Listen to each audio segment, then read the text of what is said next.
Hey, this is Captain Bob from Mariners Learning System. This evening's seminar is going to be which captain's license is best for you.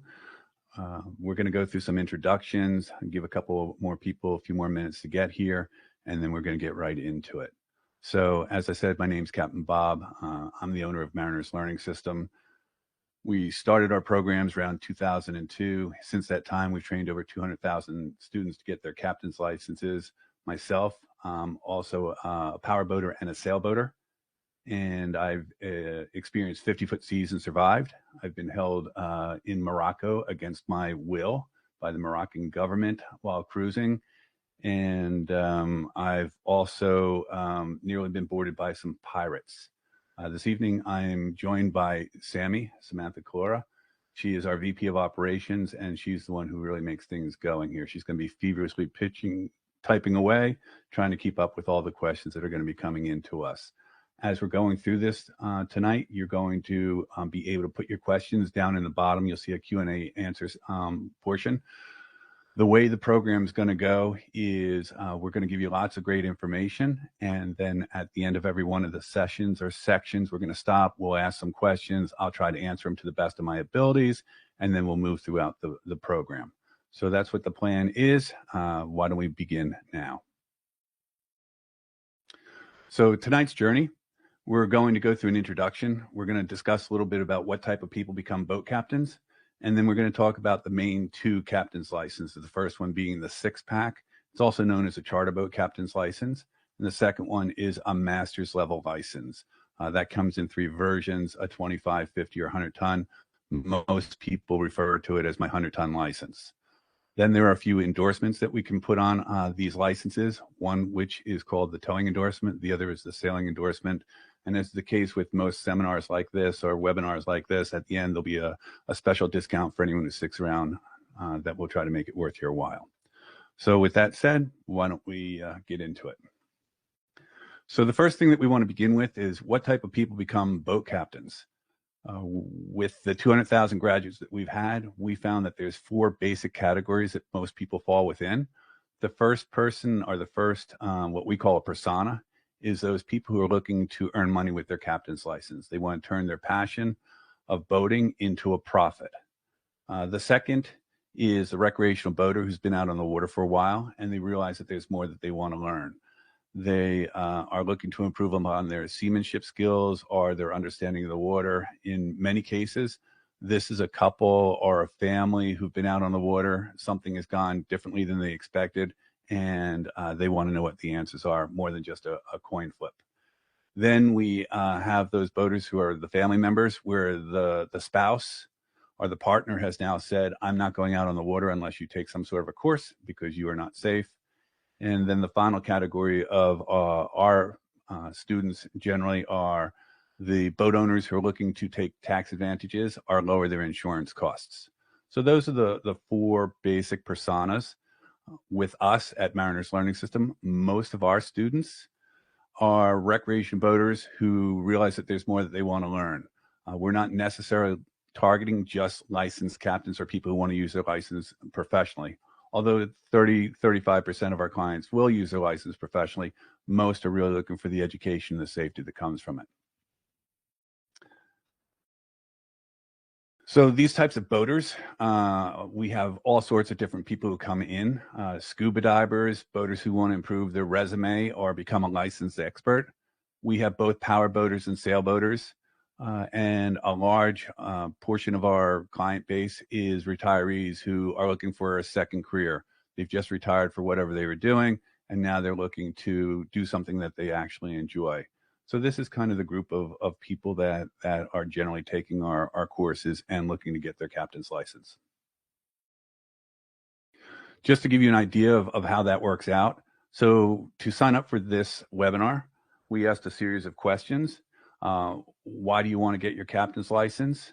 About 50% of the respondents wanted to get their captain's license either for personal or professional reasons. 24% wanted to be safer and more confident. There was about a 20% group that wanted to change careers. And then the final group, which was a smaller sliver, was they wanted to offset their costs and lower their insurance. When we asked which captain license you're looking to learn about, the six-pack was the number one answer. And that stays pretty much in line with what we would expect, because in the industry as a whole, the six-pack is the number one captain's license that most people get. Then the second piece was the 25, 50, or 100-ton master's license. And then we had clients who were looking for information on the different endorsements and how to upgrade their license. And then a couple people were looking to renew their license, and we'll help with that as well. So this gives you an idea of the demographics. Who's on this? There's some people. You can't hear. Other people are saying they can hear. Okay. So can we turn up the volume a bit? So we had some people saying that they're having a difficult time hearing. So we're trying to correct that issue, even though we thought we had it all dialed in. So those who were complaining are those who couldn't hear us. Can you hear us now? Just type us in, make sure that we know, because we don't want to keep going without. I can hear fine, still no sound. Some people are saying they can hear, some people are saying. Make sure your microphone, or make sure your microphone or your audio is turned up. I can hear very well, Kevin said. Okay, so we're going to just continue. Make sure that your audio is turned up. We can see that our microphone's working on our side, and we're sending out sound. So this gives you an idea of the group of people that we're in and who are on this seminar. And our goal is to address all the needs of everybody who's listening through this right now. So as I said earlier, there are two different types of captain's licenses. The first one is called the OUPV six-pack, and the second one is the 25, 50, or 100-ton master's license. So we'll begin with the six-pack. The six-pack, as I said, is also known as a charter boat captain's license.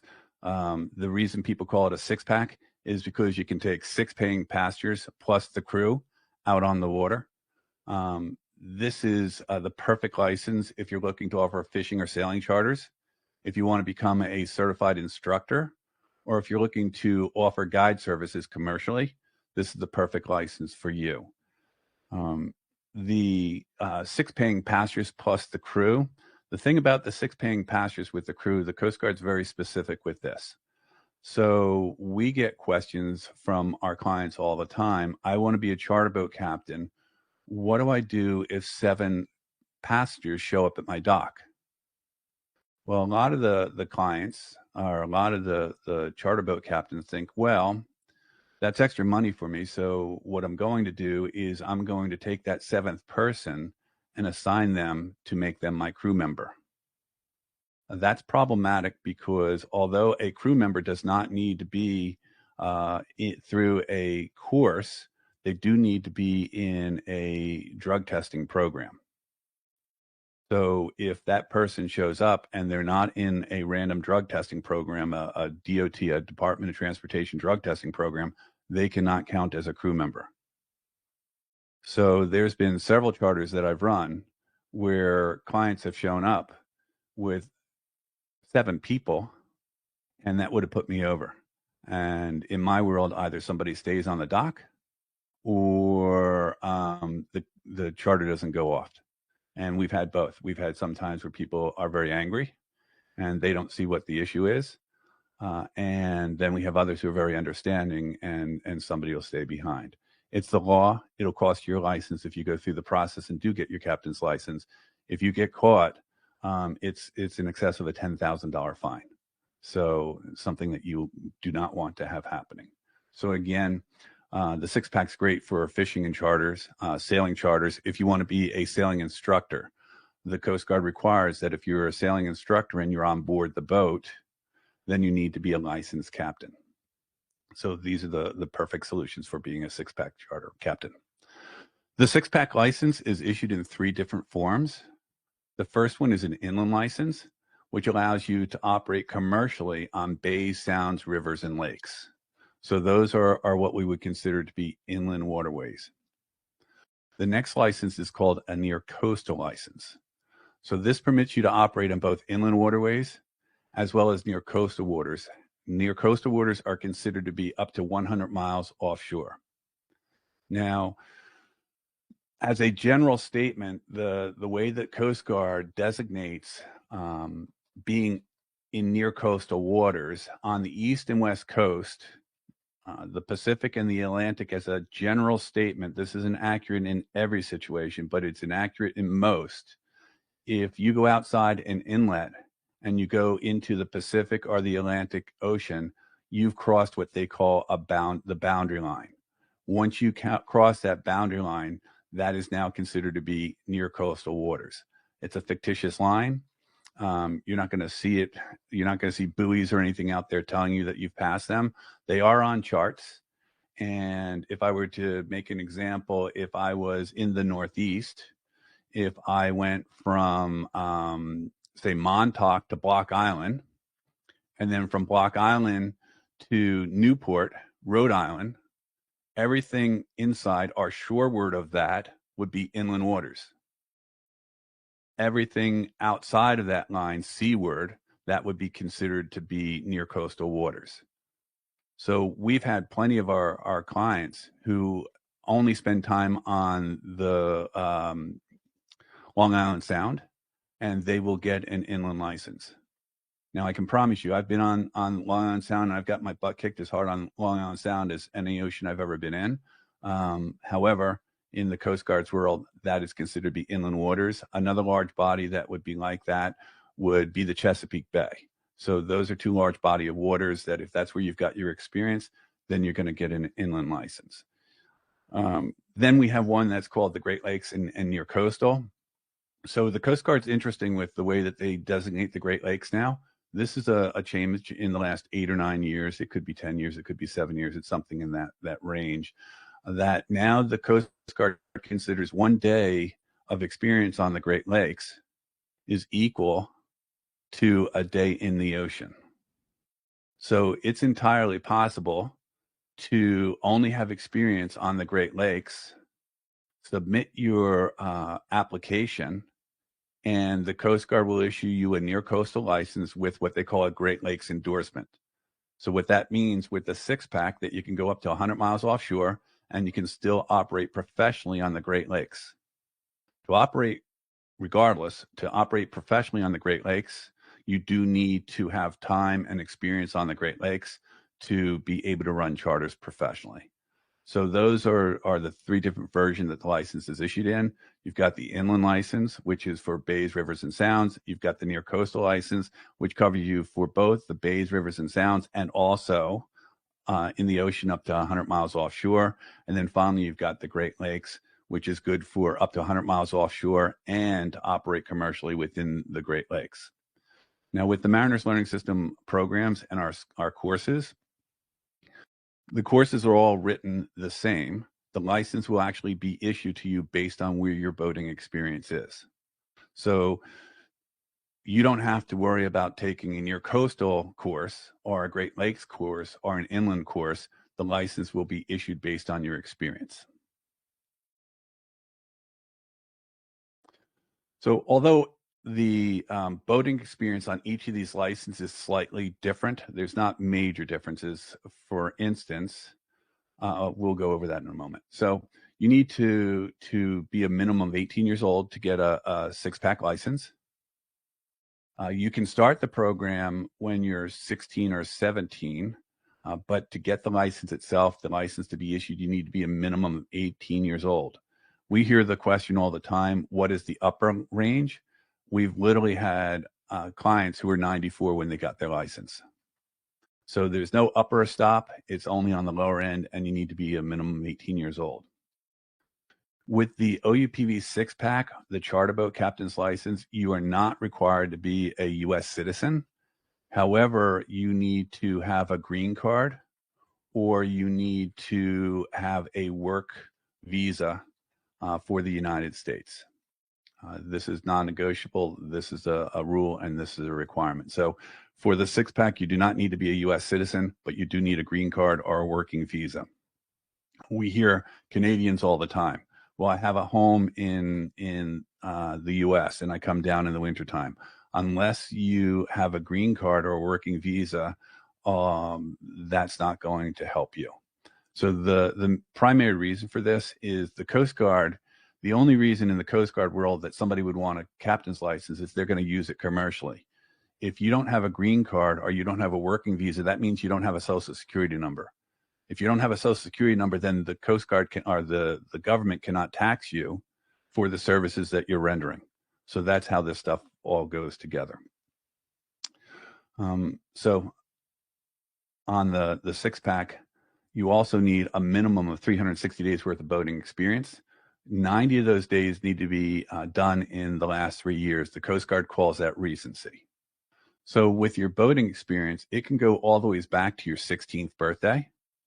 We're going to give you something called a small vessel sea service form. It kind of looks like a calendar.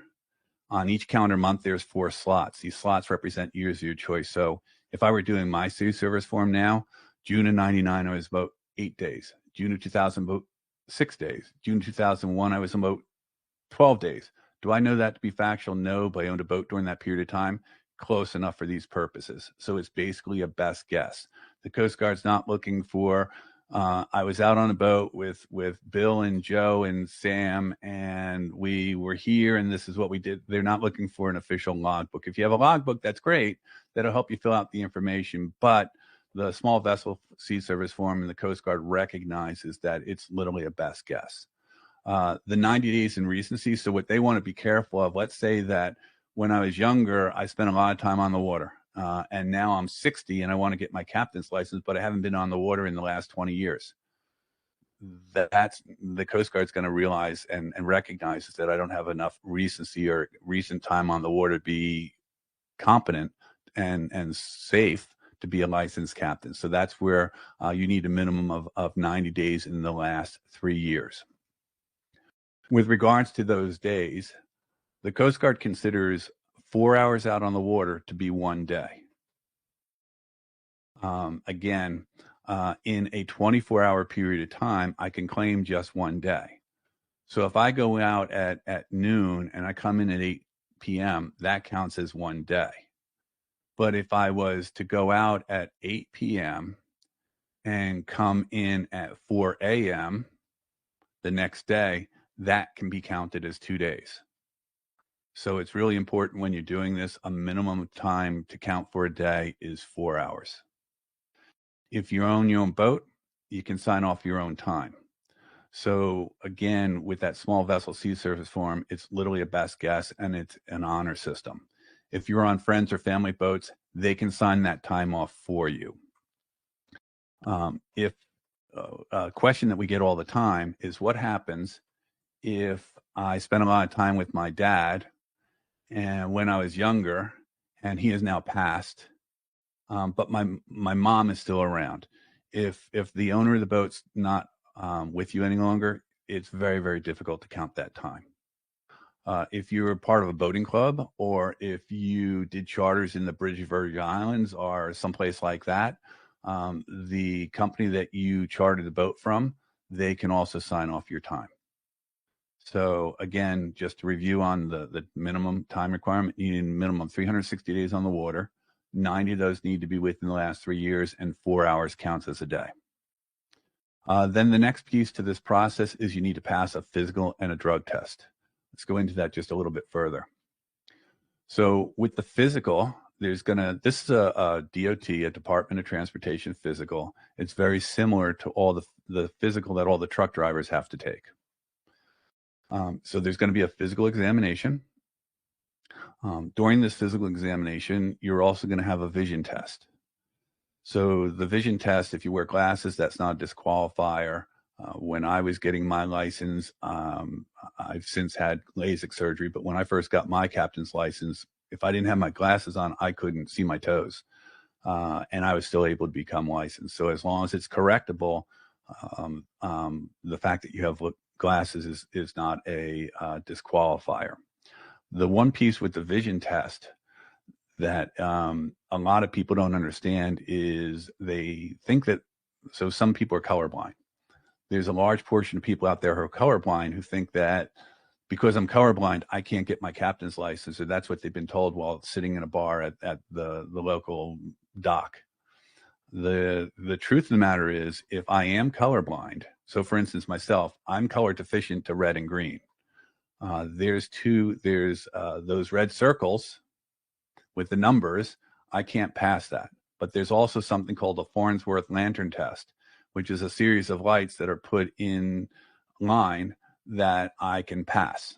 So for my license purposes, I'm not considered to be colorblind. But those circles, anytime that they show me those circles, I never look at them. So those of you in this webinar who might be concerned about that, the Farnsworth lantern test is generally considered to be the most forgiving test for color blindness. Now, let's say that you are black and white, you do not see any color at all. That is still not a disqualifier for getting your license. The only thing that would happen if that is the case, then the Coast Guard will put a restriction on your license that you cannot operate professionally at nighttime from sunset to sunrise. So you, and in most cases, the opportunities to run charters is during the daytime anyways. So it's a limited restriction put on your license. But if you are stone cold, you can only see black and white, you can't see colors, or you can't pass any of the color tests, then the worst outcome would be that you would get a restriction placed on your license that would prevent you from operating professionally from sunset to sunrise. That does not prevent you. That's not a restriction that is put on you if you want to go out with your friends or family members. That restriction only exists if you're going to be running professionally. The next piece of this physical examination is there's going to be a hearing test. They're going to want to make sure, I mean, hearing is kind of important when you're out on the water. And if you want to be a licensed captain, they're going to want to make sure everything's fine. The fact that you have hearing aids, again, not a disqualifier. It all depends on the level of aid that you need. I'm not a doctor. I don't pretend to be a doctor, but I know hundreds of captains who have hearing aids who have been issued their captain's license. Myself, I'm a former Navy guy. I worked up on the flight deck of an aircraft carrier. I can't hear, and I'm still able to pass the hearing test for my captain's license. And then once they've collected all this information, they're going to review your medical history. Some things that they're going to be interested in or are concerned with is let's just talk about some disqualifiers quickly. So if you are diabetic, that is a concern of the Coast Guard.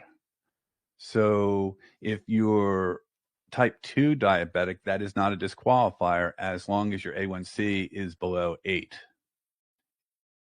It can be medicated, but it needs to be below 8. If you can't get below 8, then the Coast Guard is going to be very concerned, and the probability of getting your license is drastically limited.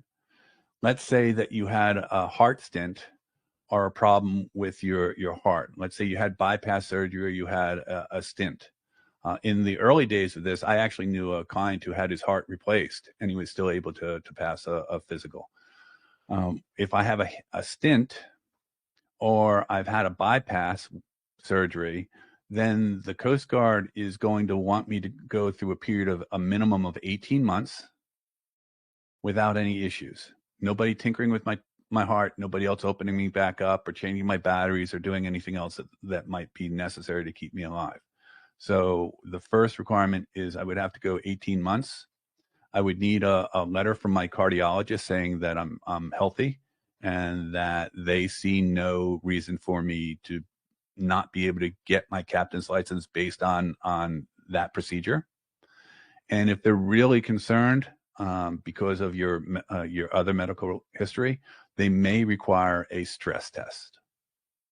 So we've had plenty of people who've had their heart tinkered with who've been able to become licensed. It's really a matter of you being healthy, that you're able to demonstrate it, that you have a cardiologist who will be able to say, yes, we fixed that problem. It's not an issue that we are concerned of. So again, you need to pass the physical examination, the vision test. If you're colorblind, that's not a disqualifier. If you wear glasses, that's not a disqualifier. One more thing on the vision test. So another problem that we hear often is somebody has lost sight in one of their eyes. So if that was through a disease, then that would be a disqualifier, because the Coast Guard's going to be concerned that that disease can now have a negative impact on the healthy eye. If you got shot in the eye by a BB, then that's an isolated situation. The fact that you only have one eye or can only see through one eye is not a disqualifier. So a lot of this has to do with, was it a one-time occurrence? Was I born blind in one eye? Those are not disqualifiers. However, if I had some sort of disease that has the ability of perhaps migrating into my other eye, the Coast Guard's going to be concerned about that. So let's talk a little bit about the drug testing for a moment. So this is what they call a 5-panel DOT drug test. They're going to be testing for marijuana, cocaine, amphetamines, opioids, and PCP. These are the 5 primary drugs that they're testing for. It's not a blood test; it's a urinalysis. There's lots of places that you can get those. You can do a Google search and look for a Coast Guard approved DOT drug test. The one area that I do want to spend a couple minutes on is the marijuana piece to it. I happen to live in a state where recreational marijuana is legal. That is a state law. That is not a federal law. The license is a federally issued license that's good in all the United States and its possessions. So even though I live in a state that recreational marijuana is not illegal, I cannot operate a vessel and keep my captain's license if I'm smoking marijuana. So part of this drug testing is not just a one and done deal. So you don't, if you plan on using your license, you're going to have to pass the drug test, and then you're going to have to enroll in a random drug testing program. That doesn't mean that you need to be regularly tested. It just means that your name is going into a group of other names that they can randomly call you out and say, okay, you've got 72 hours to go pee in a bottle, and we're going to test your sample. So if you're just getting the license for recreational purposes and you never plan on using your license professionally, you don't have to worry about the random drug testing program. But if you are, then this is something that you need to consider. And tongue in cheek, one of the areas where I've heard from some that the most difficult thing for them to study for was actually their drug test. So if you're smoking pot and you plan on using your license professionally, don't do it. You're going to get caught. It's only going to be a matter of time. And then the other ones for sure you don't want to be doing. So you're also going to have to get a valid adult CPR and basic first aid card. We recommend the American Red Cross or the Heart Association. There's 50 or 60 organizations that the Coast Guard recognizes and will accept their certifications. But the Coast Guard, when they're going through the application and they're reviewing your paperwork, they have a list of approved providers. My recommendation is that you want to be on that list of the primary approved providers so that your paperwork doesn't get moved into another pile and they have to check on this. So the American Red Cross and the Heart Association, they basically offer courses. Many of them offer them for free. If you have to pay for it, you shouldn't have to pay much more than $65. A lot of the first aid squads, fire stations, hospitals, schools, there's a plethora of opportunities to take this. Now, the course that you're required is the basic first aid and adult CPR. That's what you're required to take. That's the minimum requirement. In today's world, many of these schools that are offering these courses will include for a child or infant, they'll also do AED. So it's okay if you take an adult CPR and first aid course and the CPR has AED and they have designations for adults. That's fine. But you want to make sure that you have the minimum approval of adult CPR because that's what the requirement of the Coast Guard is. We get lots of questions about, can you do this online? The at the time of me speaking to you now, I know of nobody or any other organizations that are approved to teach the CPR and first aid online. So just proceed very cautiously with that.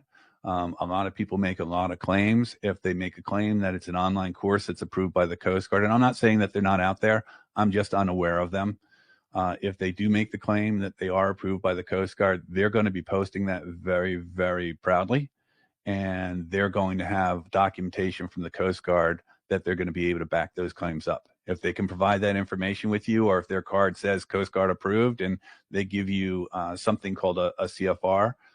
In our world, there are these things called the CFRs. They're the Code of Federal Regulations. And these CFRs have numbers that designate what the approvals are. If they've got a document that says, yes, we meet the Coast Guard's requirements, and they've got some sort of a reference of a CFR, a Code of Federal Regulations, then go ahead. I would also take the extra step and contact the Coast Guard's help desk just to make sure that that's the case. For those people who might take notes and might want that number, there's a toll-free number for the Coast Guard's help desk. It's 888-426-5662, or it's 427. 562. We're going to post that. I'm sorry, I just blew it. Sorry for giving bad information out off the top of my head. I don't call it very often. So that's the adult CPR and first aid card. Again, we recommend the American Red Cross or the Heart Association. There are plenty. Patty offers one. There's plenty of other organizations that offer it, but again, just verify to make sure that the Coast Guard's going to accept that. You're going to need to get something that's called a TWIC card. TWIC card is a Transportation Workers Identification Credential. That's basically the background check that's done by Homeland Security. When I first got my license 23, 24 years ago, the Coast Guard used to do the background check. And then post 9/11 and all that stuff, those responsibilities fell on Homeland Security. So now they do the background checks. And again, that's called a TWIC card, or Transportation Workers Identification Credential. It's a relatively simple process, unless perhaps you have something in your background, but you're going to go to a location. They're going to take your fingerprints. They're going to take a picture.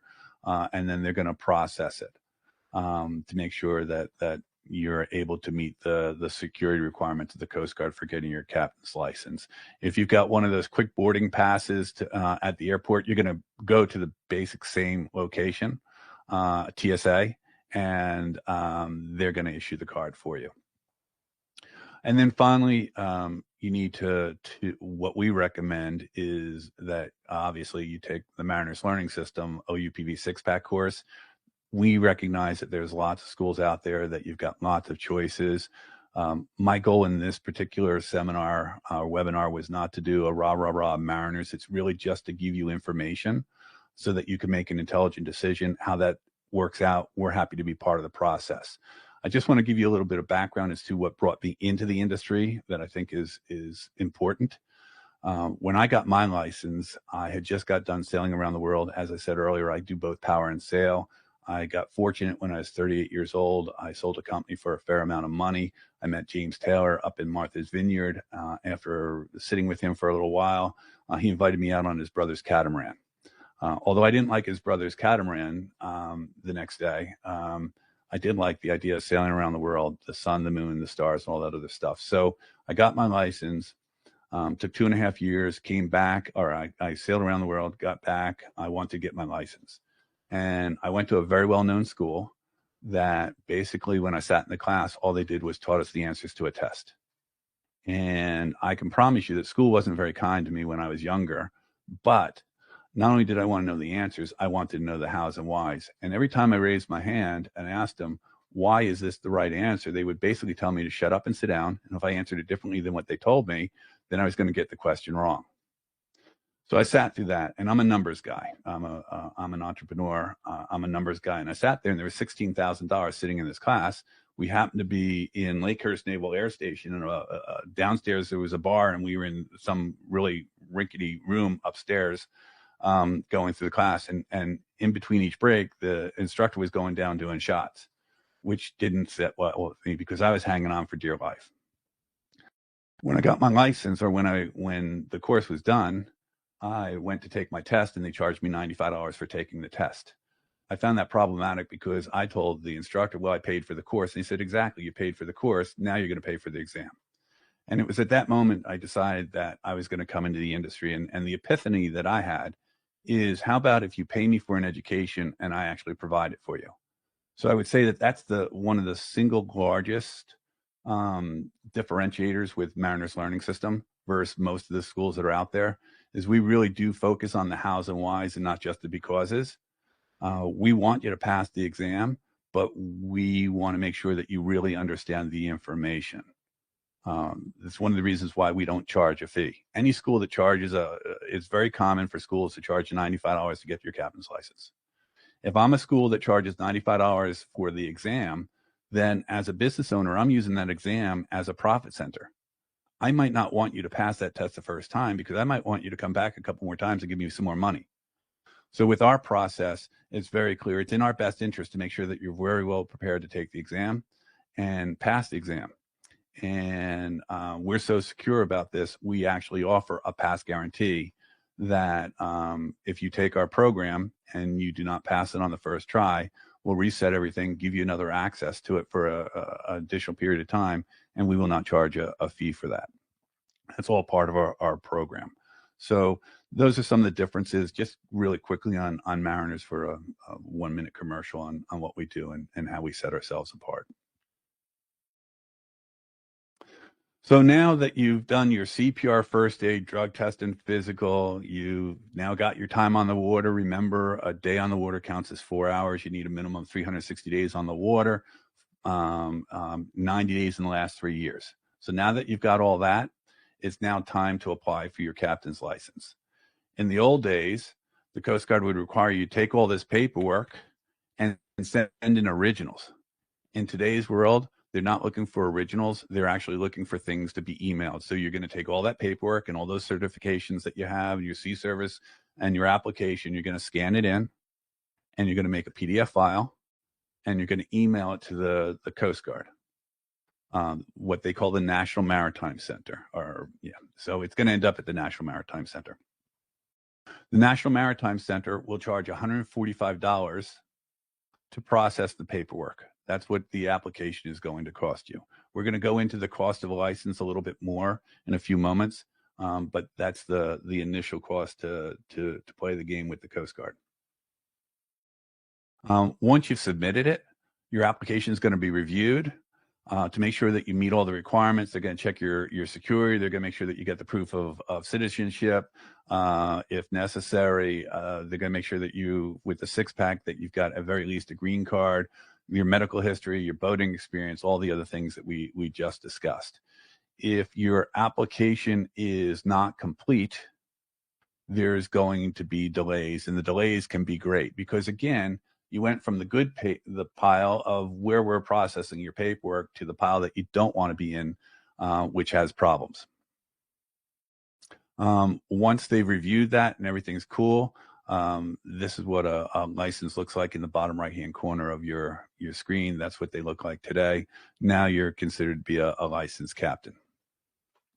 So let's look at the total investment of getting a license, the 6-pack. The first thing is the physical examination. If your insurance does not cover this, the cost can be up to $200 or so. I used to go to one of those emergency medical centers. When I was doing that, it was $65 to $75, and they were happy to do it for me because most of the people that they were seeing were gunshot wounds or stab wounds or other horrific types of situations, and I was literally walking in there for a physical. So I was generally in there and out of there very, very quickly. It was a very easy process for me. So it doesn't have to necessarily be. Now, I was paying cash because when they were doing this in my area, they did not accept insurance plans. But for $65 or $70 to get in and out of there in less than an hour, it was well worth it to me. You're going to have to take the drug test. This typically costs between $75 and $95 for the drug test. If you're a military member, if you're on a police department, if you're a first responder, firefighter, if your job requires that you're in a random drug testing program, the Coast Guard will recognize this as long as you have not refused to take a drug test in the last 6 months, nor have you failed one. So for those who are not in a random drug testing program because of their work, you can expect to spend $75 to $95 for this exam. The TWIC card, the Transportation Workers Identification card, again, that's the background check through TSA. There's a fixed cost of $125 for that. The basic first aid and adult CPR certifications, depending on where you go, the price can vary. Communities, there's all sorts of different things. I mentioned before that you could go to hospitals, local fire departments, first aid squads. If you have to pay for this, $65 would be the max that I would expect to have to pay for something like this. But again, if you look around, there's a lot of free options that are out there. Then, as I said, the application fee, you're going to have to pay a $100 application fee, and then there's a $45 issuance fee from the Coast Guard. So the total application fee is $145. And here's a freebie, your boating experience. There's no cost to filling out the small vessel sea service form and submitting it. So that's kind of what the requirements are. All that sounds like a lot. We've paired up with a company called MMCs. I've been in business for 23 years. In this business, I've never paired up with anybody who's outside of processes that I can control. MMCs is an organization of licensing specialists who focus exclusively on the paperwork and the processing of that paperwork. If you choose to take one of our programs, you get a 2-year, we pick up the cost, you get a 2-year subscription to MMCs for free. They've got an app. They'll help you with the documentation. You can speak to a live person if you have questions. It really simplifies the process. Everybody talks about the course and getting through the class. In my world, the most difficult portion is the paperwork. And MMCs, they can't fill out the paperwork for you, but they can make sure that you stay pretty straight with what's going on. And in my opinion, it's great value-added services. One of the reasons why we offer that as part of our programs. And again, they charge $95 a year, so I think it's worth almost $200. We don't charge a fee for it. We absorb that fee for you. We think it's that important. Let's talk a little bit about some time and considerations for the course. We're talking about the 6-pack still. So the course itself was written to be a 60-hour program or so. Most of our clients finish the program within 25 to 50 hours, 55 hours. It really depends on you. We've had people finish in 3 days. We've had people take 3 weeks. We've had people take 3 months. How you split that time up is really up to you. But the average person is 25 to 30 hours. Myself, I wouldn't sit down for much more than a half an hour, 45 minutes at a time. We have other clients who can sit there for 10 or 12 hours. We've got other clients who can power through this and sit there even longer. So the nice thing about the self-paced nature of our program is you get to pick what works for you. You're not on our schedule. You're actually on your schedule. Once you begin the program, you have a year to complete that course. Then the application review. So now you've completed the course. You've got what we call a certificate completion in your hands. You've got your application. You've now sent that into the Coast Guard. The Coast Guard is taking 4 to 6 weeks to process the paperwork. Now, I will tell you that this number varies depending on their workload. When I first got into the industry 23 plus years ago, the process was taking 5 and 6 months for a license approval. Now they've got it down to 4 to 6 weeks. So I think they're doing a good job. Sometimes they're a little quicker.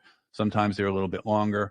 Now these times are based on the assumption that you have submitted a clean application and you've answered all the questions and you've given them everything that they've requested.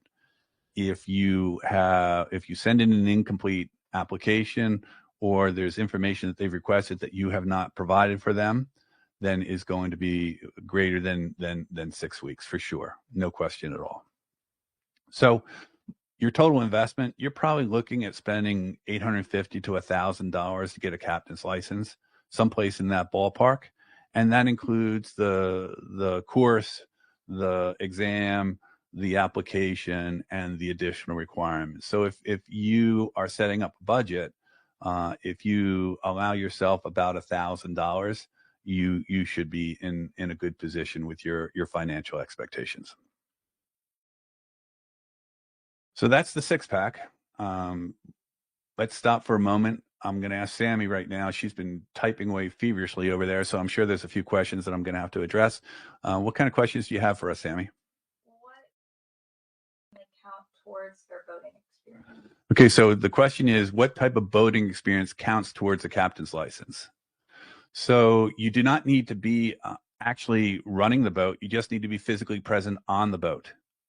You do not need to be the skipper. You do not need to be the captain. You do not need to be driving the boat. You can literally be sitting there and that time counts as long as, again, you meet that minimum requirement of 4 hours. And in that particular case, the owner of that boat will have to sign off your time.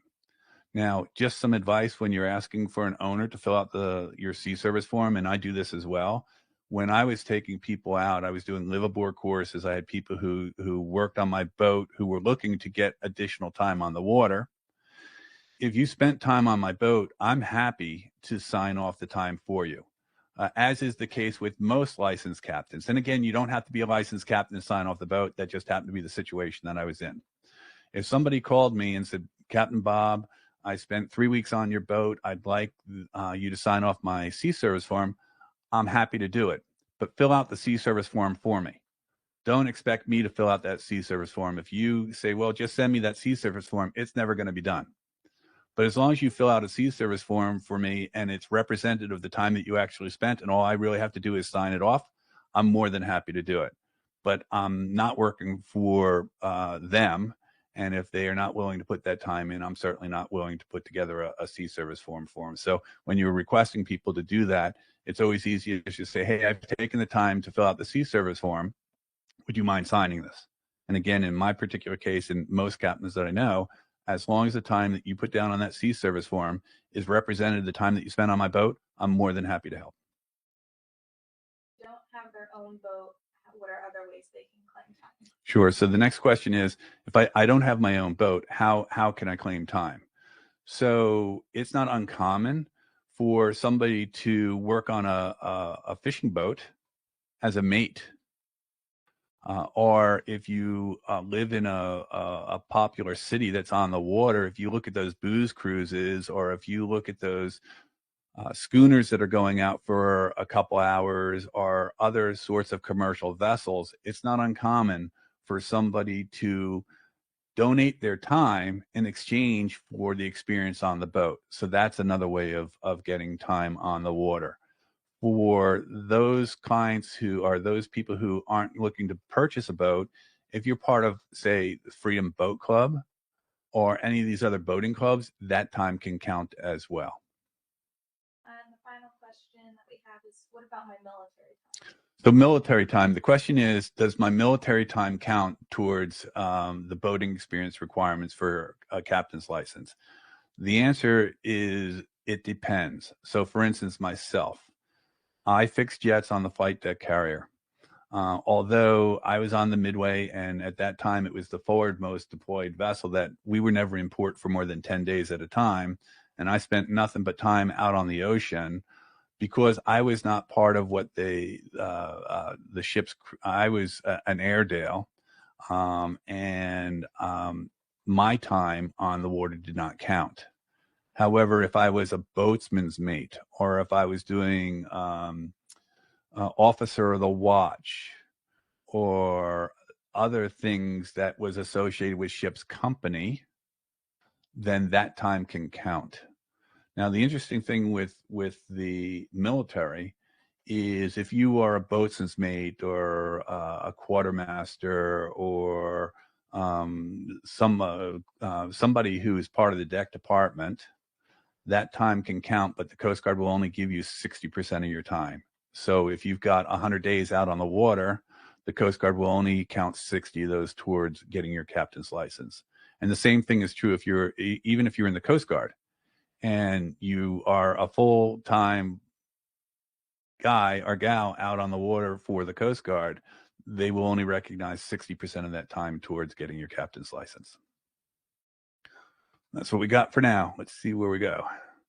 So now let's just move on to the 25, 50, or 100-ton masters. This is going to be a lot quicker than the six-pack. Some of the stuff is very similar. So the master's license is the highest license that you can obtain, and it allows you to perform the duties of a six-pack charter boat captain, but it also allows you to operate what are called inspected passenger vessels. Inspected passenger vessels are approved to carry 7 or more paying passengers and have been built in accordance with rigid USCG standards. So a inspected passenger vessel was built specifically as a commercial vessel with the intent of taking more than 6 paying passengers out on the water. So the master's license, again, just to go through this, is the highest license that you can get. If I am a licensed master, that also qualifies me as a six-pack captain as well.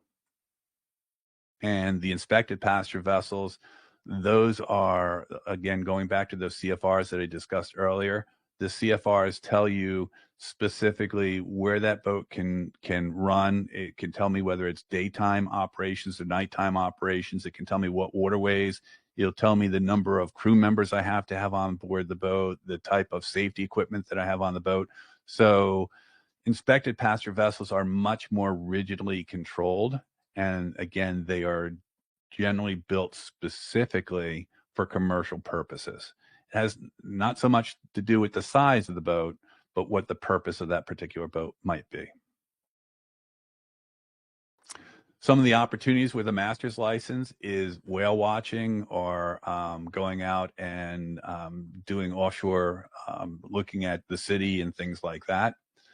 Ferry boats, dive boats. So if you've ever taken a trip, so in the diving world, there's a community with the six-pack. I could take up to 6 paying divers. But if I am in Hawaii or Florida or some of these other places that the hotel or the facility that I'm working with are staying at offers this as a tour, generally that's going to be like a snorkel excursion where there might be 25 people on that boat. So that's another case. So when you see the dive boats that there's 10 or 12 or 15 people on it, you know that captain is a licensed master. The sailing schooners, if you go to Newport, there's plenty of other places that have sailing schooners that'll go out for an hour or 2 hours.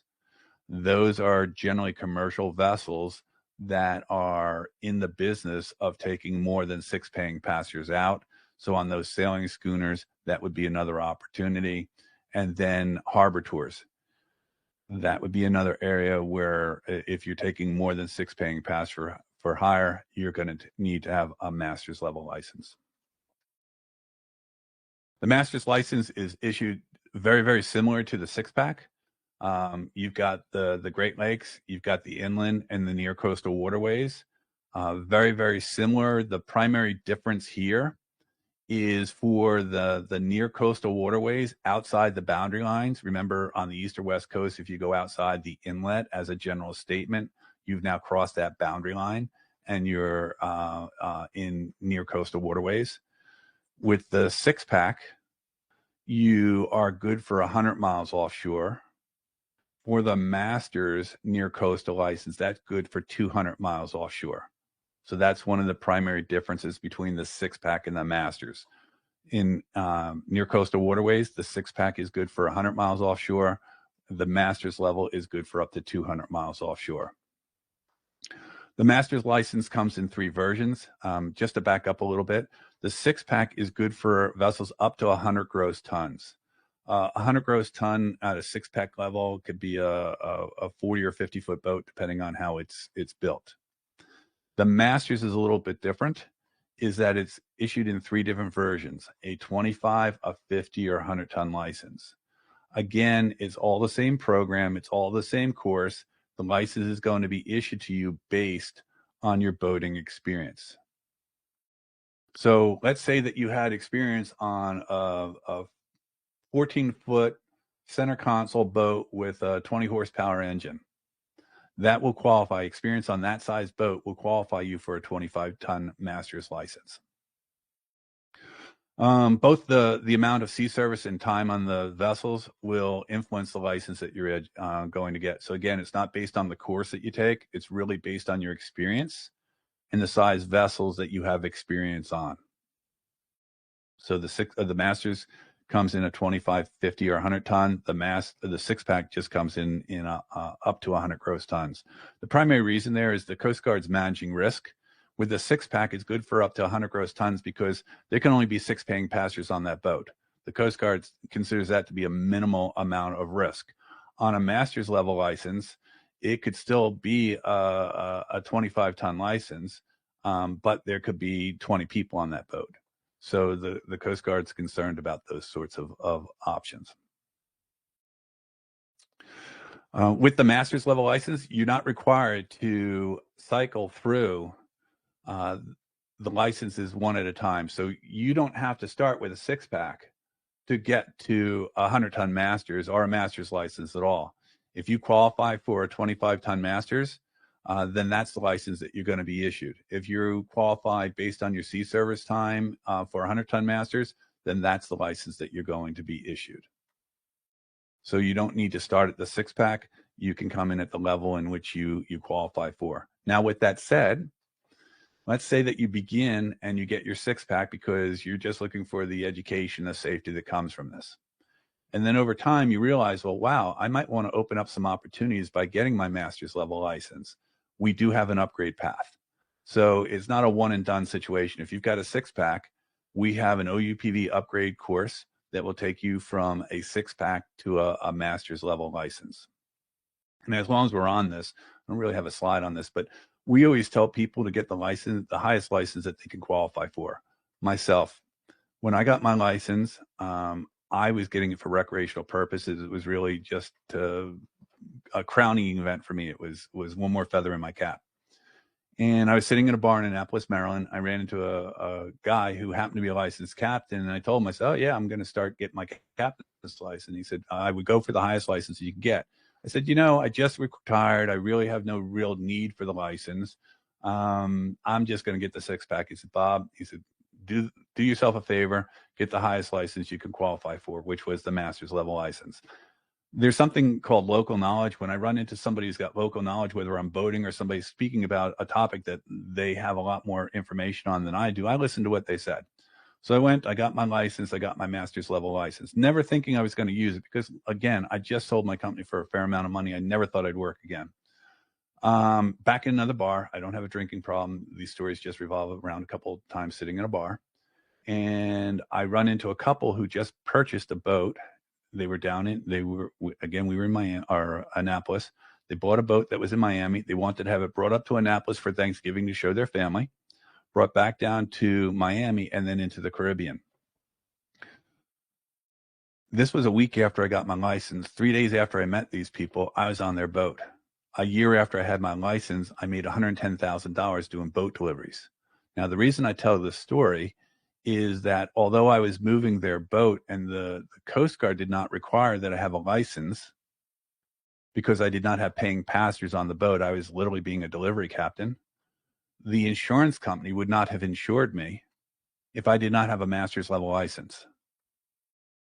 And as it progressed, when I started my school, I had my master's level license to teach and write the courses that we write and teach.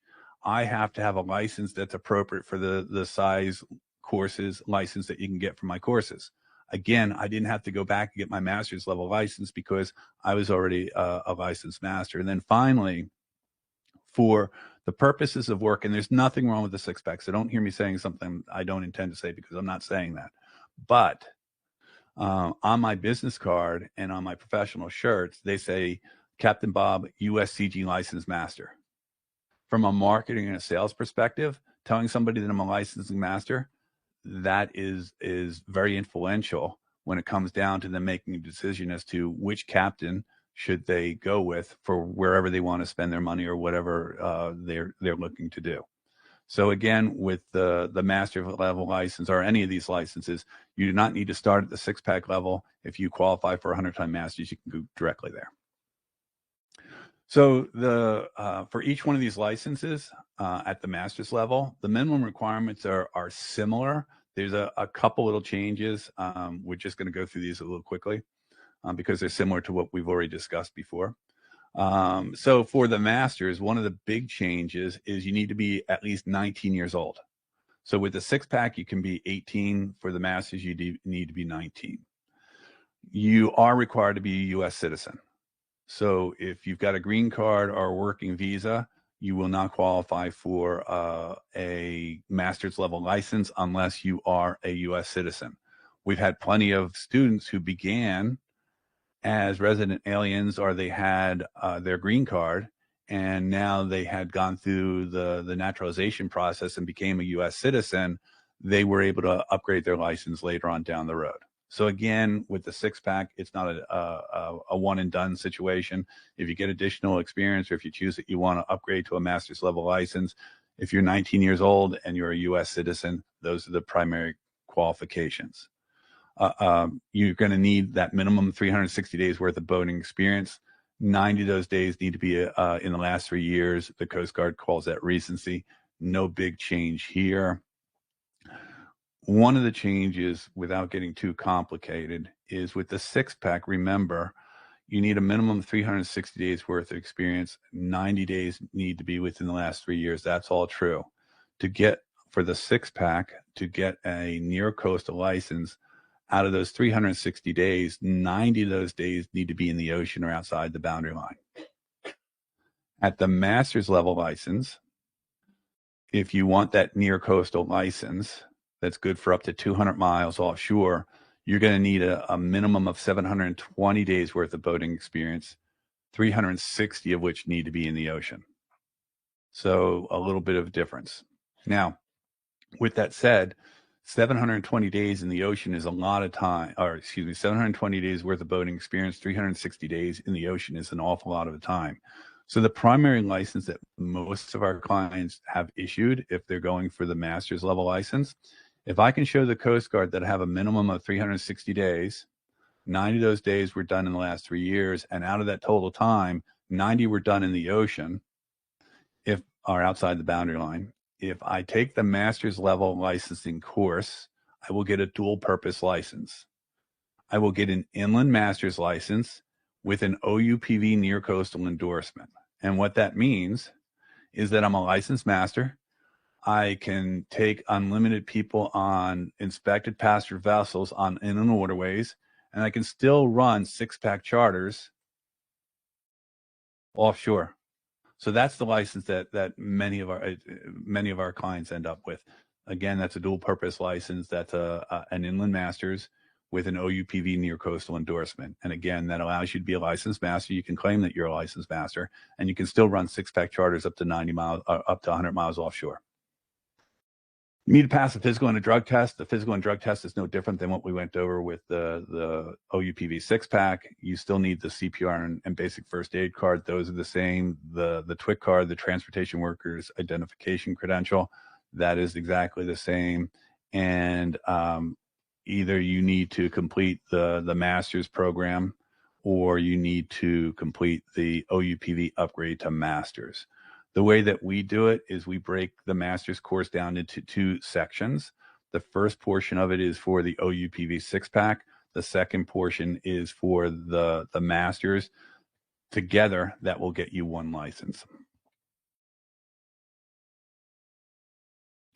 What kind of questions might we have, Sammy? If they're doing boat deliveries and the owners are not on board, do they need a captain's license? Yeah, if you're doing boat deliveries and the owner is not on board the boat, the Coast Guard will not require you to have a captain's license, but I'm unaware of any insurance companies that will insure you. So, and that insurance thing is a really important thing. So with regards to insurance and captain's licenses and running other people's boats, I don't have the ability of having a insurance policy for somebody else's boat.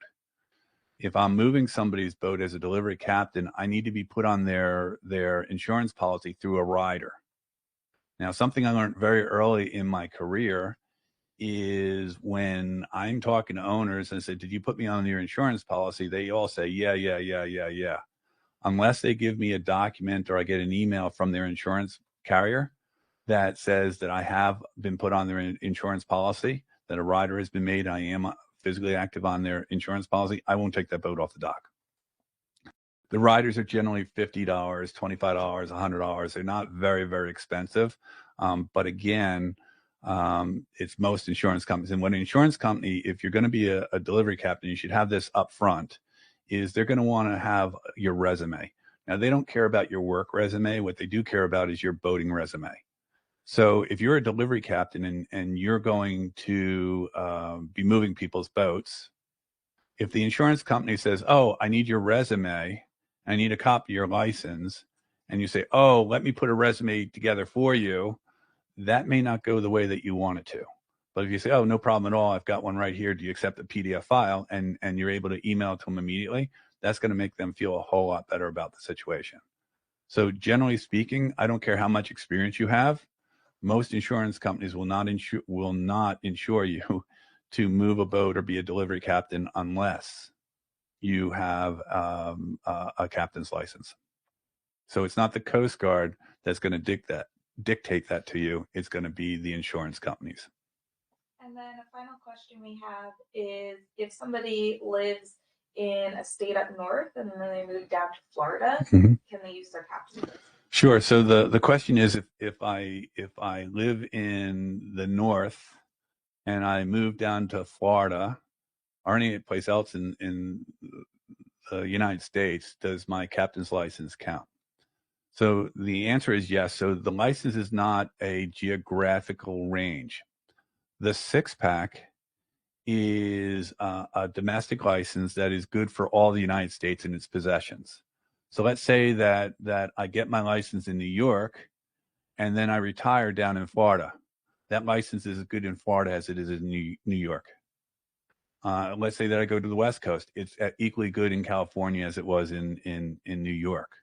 Now, the master's level license is an internationally recognized license that's not only good in the United States and its possessions, but it is an internationally recognized license.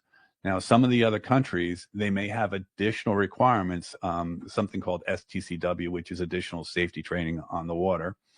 They may have additional requirements, but there are plenty of countries out there that will accept a master's level, a U.S. master's level license as the foundation or the base license required to be running professionally outside the United States and its boundaries. Anything else? Okay, let's see what else we got. So let's just briefly talk about the endorsements that you can put on a license.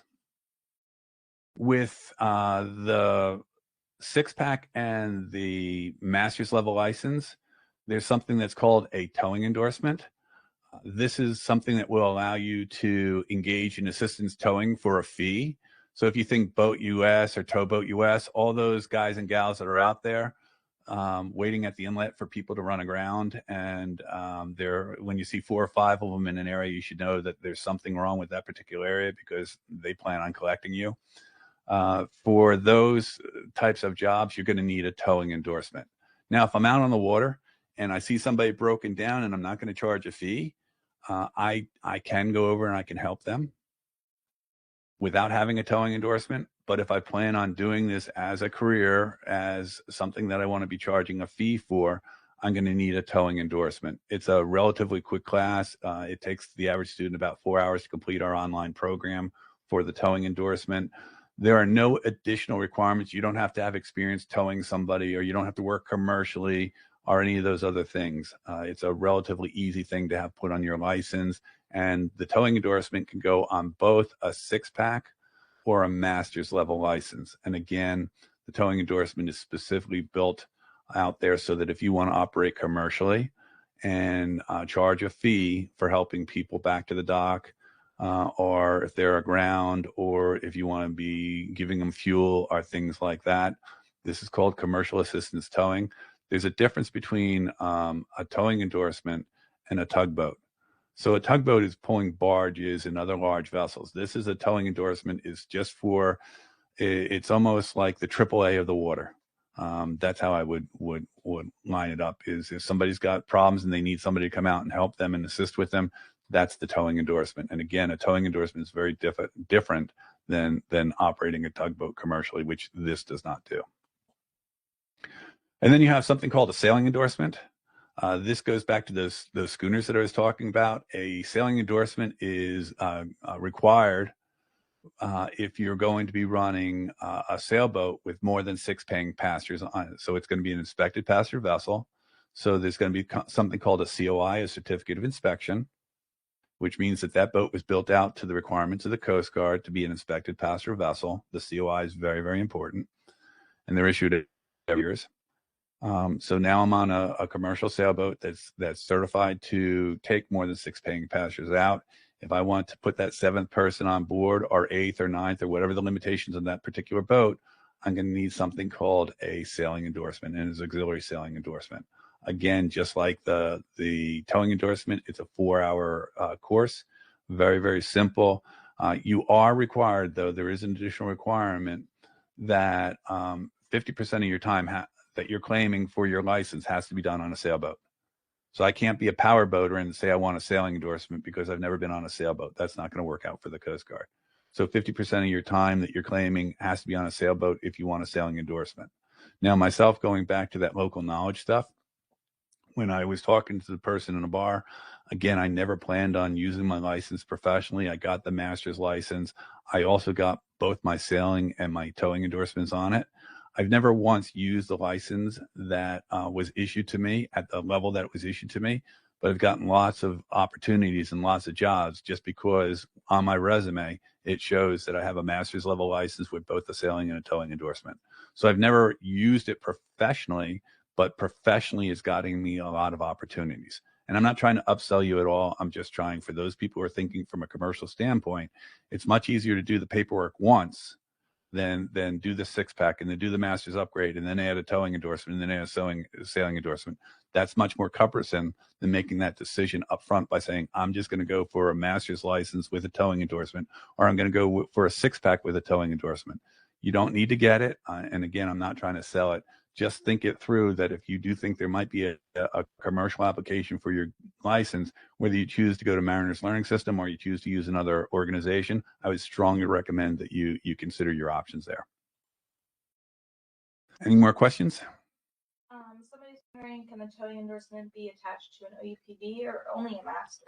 No, the towing endorsement is good for both. So the question is, can I attach a towing endorsement to a 6-pack or the OUPV? Yes. The towing endorsement can be put on both the 6-pack or a master's.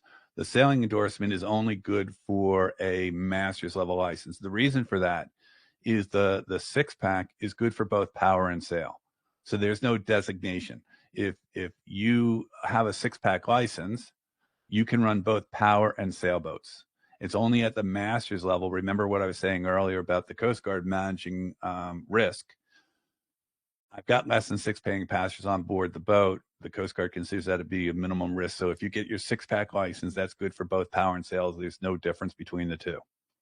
At the master's level license, now you're taking more than 6 paying passengers out on a sailboat, and the Coast Guard considers that to be riskier.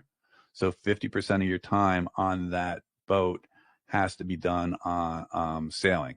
So those are the differences between the two. Somebody wants to know how longer is the master's course compared to the 6-pack? Sure. So the question is, how much longer is the master's program versus the 6-pack? So the 6-pack, as we said earlier, will take you 25 to 55 hours or so. I'm thinking 35 or 40 hours for the 6-pack is a pretty good number. We have plenty of people who do it quicker. We have other people who take a longer period of time, but 35 to 40 hours is, I feel pretty comfortable with those numbers. The master's is probably a 60-hour commitment. 55 to 60 hours, I feel pretty good with that. It's not that the information is that much more difficult. In fact, the core program it all resides within the 6-pack. The masters, in the 6-pack, we teach you the rules and regulations. In the masters, we teach you how to use those CFRs, the Code of Federal Regulations, and look up those rules and regulations. So that's the primary difference between the two courses. We go into safety at sea. I used to tell people that the master's program would be the course I would want to take if I ever found myself floating in the water, my boat wasn't wrapped around me. So we go a little bit deeper into firefighting, safety at sea, some of those types of issues. But it's not an appreciably more difficult program, although it's a much higher level license. Good. So that brings us to the end of tonight's webinar. I appreciate everybody coming out and participating. I hope that it was of value to you. What we're doing for this webinar is anyone who makes a purchase, a new purchase on a 6-pack or a Masters, there's a code for a $250 discount. And we'll run that through Sunday. So anyone who was involved and they're interested in proceeding forward, you can take $250 off either your 6-pack program or the Masters course. Your choice. This coupon code is here, and we will email a follow-up code to you as well. And we do have some more questions coming up. Okay. Yeah, so we have some more questions. I'm not in any rush at all. I'm happy to answer them all. And if you've got something that's just nagging you, or you've got something that might even be off topic, but it's on the top of captain's licenses or things like this, I'm happy to answer those questions. I've been doing this stuff forever. I don't know anyone who knows this stuff much better than me. Not a great claim to fame. It's just what I do as a profession. So if you do this for as long as I've done, you should be pretty good at it. So I'm happy to answer any more questions. So send them on over. If somebody has mostly experience on smaller boats, can they still apply for a Masters 25 ton? Yeah, so the question is, I have experience on smaller boats. Can I still qualify for a Masters level license? The answer is yes.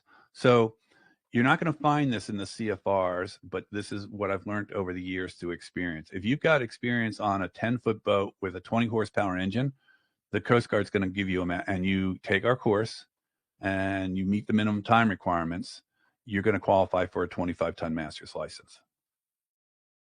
Somebody wants to know if they have a current 6-pack, how do they increase to a Master?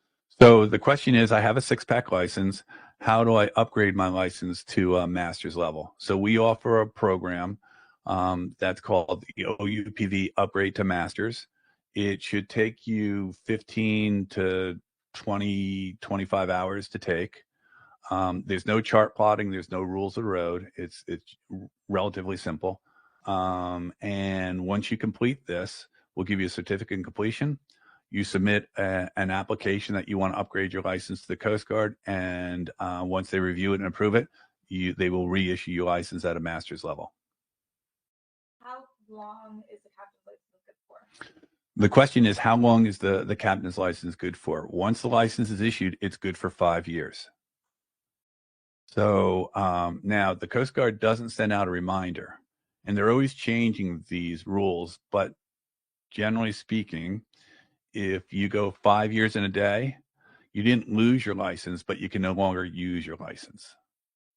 So one of the reasons why a lot of people don't renew their license, besides they forget, is to renew your license, you need a minimum of 360 days during that 5-year period of time. So for somebody who's working full time, who has a family or other responsibilities, in those 5 years, getting 360 days worth of experience is a lot of time. So we have a program that is approved by the Coast Guard that is called a deck license renewal course. And our deck license renewal course, the Coast Guard will accept in lieu of having that time on the water. So if you have 360 days on the water from the day that your license was issued during that 5-year period of time, you won't have to do CPR and first aid. You will have to do another physical, another drug test. You're going to have to fill out another application. Those things are still in play, but you won't have to take any further education.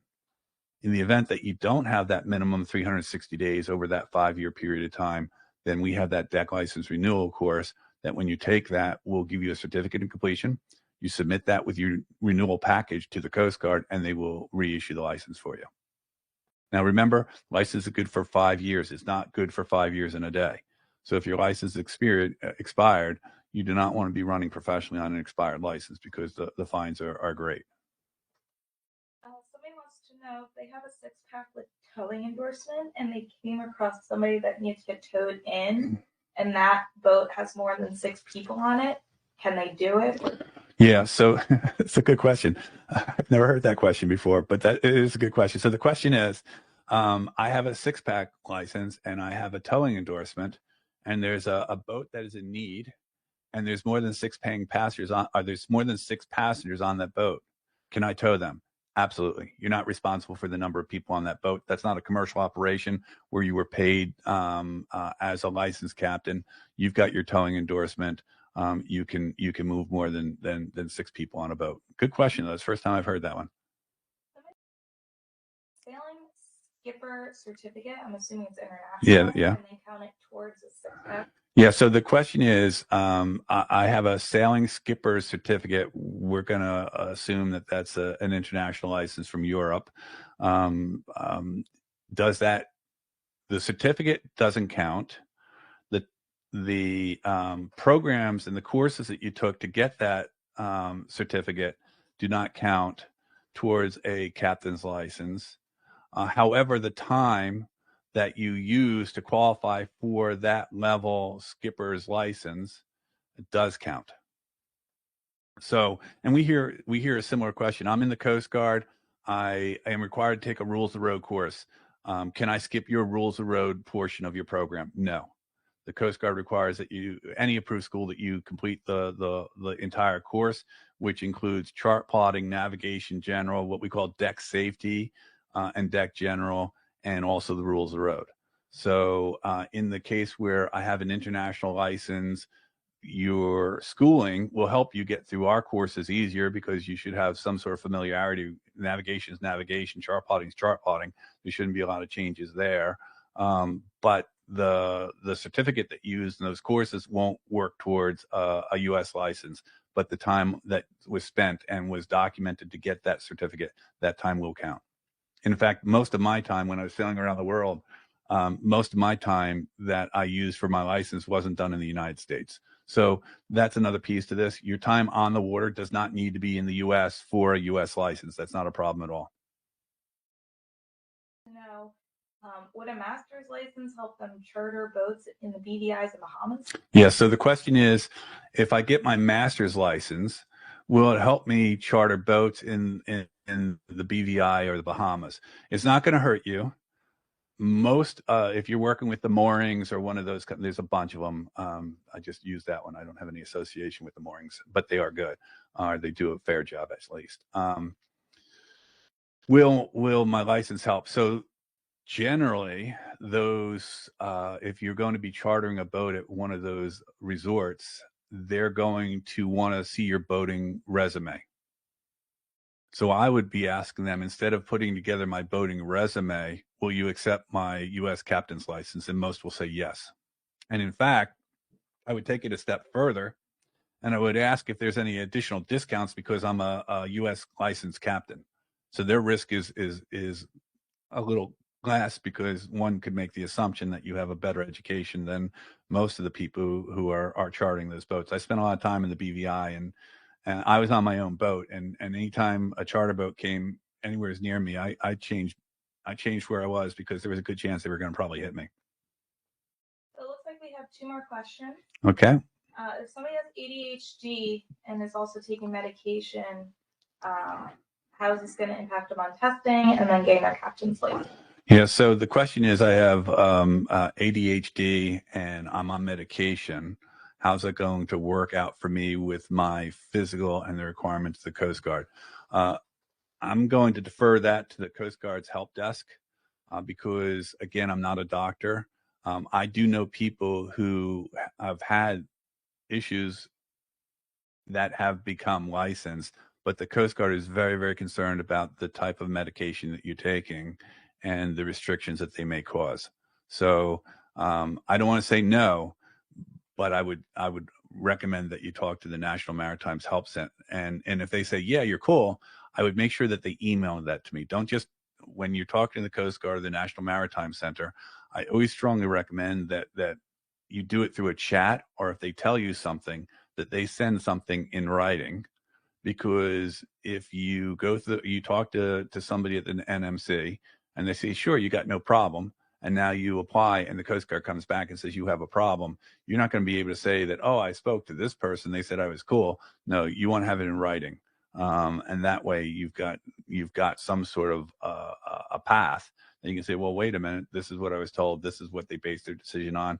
I want to appeal your decision. So in those types of special circumstances, and almost any time I speak to the National Maritime Center with regards to something very specific, I will always try to communicate with them via email so that I have a record of what they told me. One of the last questions is this recording gonna be made available? Yeah, the recording will be made available. Yeah, so Sammy is whispering in my ear that within the next hour we'll email you a link to this so that you can go through this. And then one final one, people keep sending in their questions last minute. They want to know, do they need to have everything officially documented and logged for their boating experience before they start with us? Sure, that's a great question. So the question here is, do I have to have all the requirements prior to starting the course? And the answer is no. So the way our approval is with the Coast Guard, once you begin our course, you have a year to complete the course. And this is good for the 6-pack of the Masters. There's no difference between these regulations. Once you begin our program, you have a year to complete it. Once you completed the course, you have an additional year to meet the requirements of the Coast Guard. So it's not at all uncommon for a student of ours to take our program prior to having the necessary experience. This goes back to what I was saying earlier, where you could be 17 and take our program.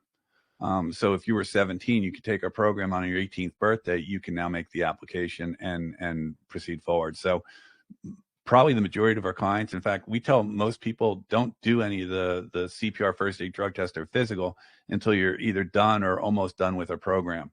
The thing with the CPR first, or the thing with the drug test and the physical, is the Coast Guard wants that to be done within 6 months of your application. So if I go and do that stuff today, that means I've got a timeline of 6 months versus a year.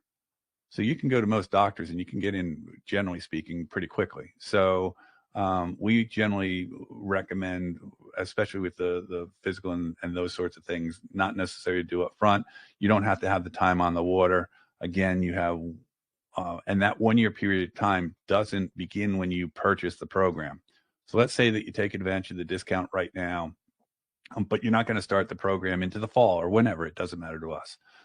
We've got clients who bought the program 3 and 4 years ago, and they're just signing up today to get started. It doesn't matter. We're cool with that. So the time frame does not begin when you purchase the program. It begins once you log into the course room for the first time. Once you've logged into the course room for the first time, you've got 12 months to complete that program. And then once I complete that program, I have an additional year to meet the requirement. I just want to piggyback off that 12 months with the program. Let's say that I begin the course and for whatever reason, life gets in my way and I don't finish it within that year. For a small fee, we will reset your program and give you an additional year's access to the program. So we call that a course extension. So it's not a use it or lose it type of a situation. And it does not have to be concurrent. Let's say that I started the program today and something happened for whatever reason and I don't finish the program. And 2 years from now, you call us up and say, hey, I bought this program in 2025. It's now 2028.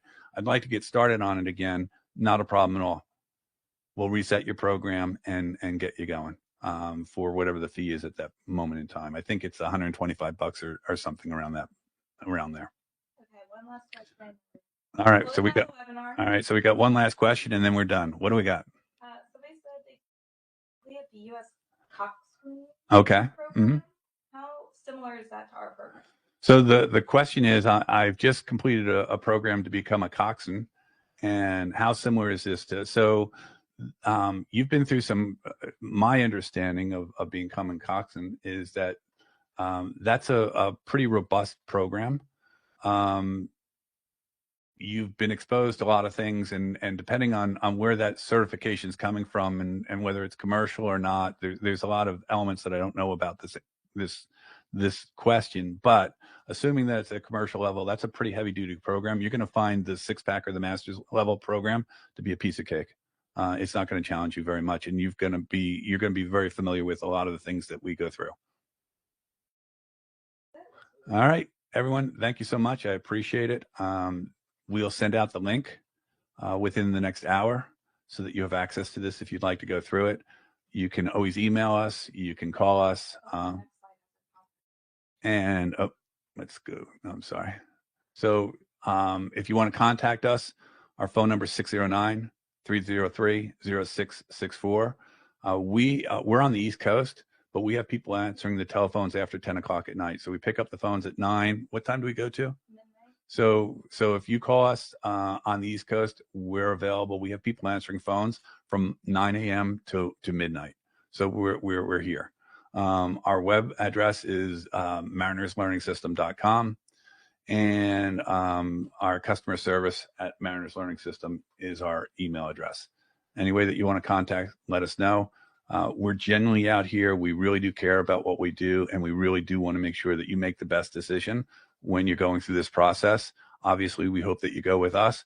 But again, as long as we're part of the process and we can point you in the right direction, we're happy with our participation. Again, I really appreciate everybody's participation, and I hope you found this to be of value to you. Thank you so much. Hope to add your name to a long list of captains who've used Mariners Learning System to get their license. Thanks so much, and be well. Good night.